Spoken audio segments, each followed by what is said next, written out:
How does a world-famous soda company, Pepsi, turned into a naval superpower with fleet of warships and submarines? Join us today as we dive into the historical tale of this fizzy beverage. The story begins in 1959 when the United States and the Soviet Union agreed to hold cultural exhibitions in each other's countries. At the U.S. exhibition in Moscow, a model American house was featured, while Vice President Richard Nixon and Soviet leader Nikita Khrushchev in the exhibition. A Pepsi vending machine really caught Khrushchev's attention. Nixon offered Khrushchev a glass of Pepsi, and the Soviet premier found it so refreshing that he requested another. This was a historic moment as it marked the first time a Soviet leader had publicly tasted an American product.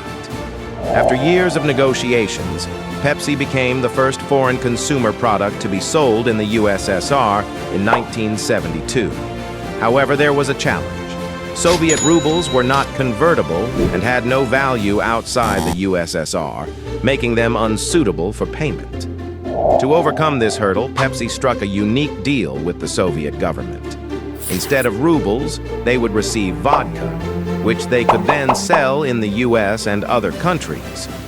But as we fast forward to 1989, the US imposed sanctions on Soviet products, including vodka, after Russia invaded Afghanistan. Simultaneously, Pepsi's contract with the USSR was set to expire, and they needed to renegotiate its terms. Donald Kendall, Pepsi's CEO at the time, asked for $3 billion worth of payment for his syrup, and the Soviets had no hard currency to offer. Instead, they proposed an unconventional alternative. They would give Pepsi a fleet of naval vessels that they no longer needed.